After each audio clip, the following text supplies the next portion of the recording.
Bukod sa Metro Manila, nagpatupad na rin ng price freeze ang Department of Trade and Industry sa iba pang lugar na nagdeklara ng state of calamity. Si Pangulong Bongbong Marcos nag-ikot sa mga binahang lugar at may pinunang mga umano'y kakulangan.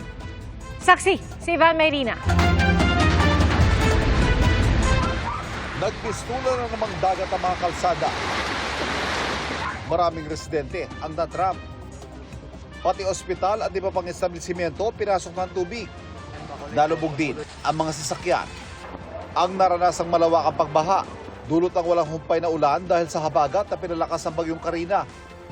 Base sa tala ng Philippine National Police, 21 nasawi, 5 nawawala at 15 ang nasaktan. Nagpapatupad na rin ng price freeze ang DTI sa mga lugar na nagdeklara ng state of calamity. Sa briefing na ipinatawag kanina ng Pangulo, tila nakulangan siya sa mga impormasyon na ibibigay sa kanya ng Pag-asa. Pati sa ulat ng Office of Civil Defense, kaugnay ng lawak ng pinsala. This is only NCR. I need a nationwide report. Yes, sir. The typhoon didn't only hit NCR. Yes, sir. We'll coordinate with Pag-asa rin, sir, yung binigay nilang list kanina. Yes, sir. Okay, look, what I need to know, what we need for us to be able to decide what to do next, we have to understand what, kasi it's not very useful for me to hear that 164 requests for rescue were made. That means nothing. Where 130 of them were from one place. Doon tayo pumunta kagad. Paraan niya mas makita ang tindi at lawak ng pinsala, nag-ikot ang Pangulo sa ilan sa mga pinakanapuruhang lugar simula sa Valenzuela. Sa MacArthur Highway pa lang, bumungad na ang tindi ng pagbaha. Nakatutok pa rin po ang GMA Integrated News dito sa pag-iikot ng Pangulo sa Valenzuela City. Nandito tayo ngayon sa bahagi na mataas pa rin ang baha. Kaya nakasakay tayo sa matataas sa mga truck ay dahil hindi kaya ng mga maliliit na sasakyan itong taas ang baha rito. Maraming residente nagtitiis na maglakad sa baha na mula tuhod hanggang hita. Sarado maraming mga negosyo na pinsala.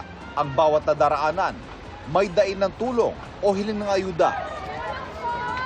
Matapos ang briefing mula kay Mayor Wes Gatchalian, muling binagit ng Pangulo ang kakulangan sa paglalabas ng napapanahong impormasyon sa pagpapakawala ng tubig ng mga dam.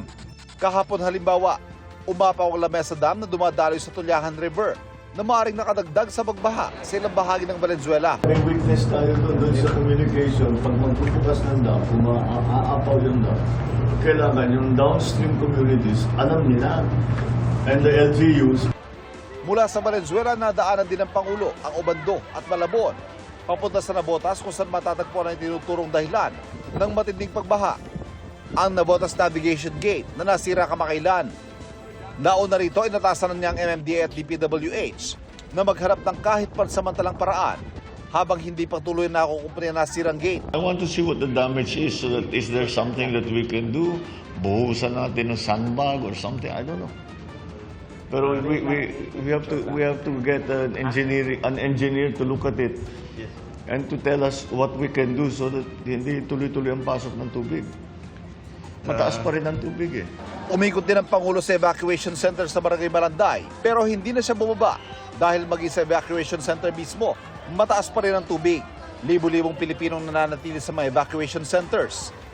Kabilang sa kanila, si Maria Teresa Ragul na isinila ang kanyang baby girl dito sa evacuation center kahapon at ang ipinangalan sa sanggol, Karina. Para sa GMA Integrated News, ako si Ivan Mayrina, ang inyong saksi. Mga kapuso, sama-sama tayong maging saksi. Mag-subscribe sa GMA Integrated News sa YouTube at para sa mga kapuso abroad, samahan niyo kami sa GMA Pinoy TV at sa www.gmanews.tv.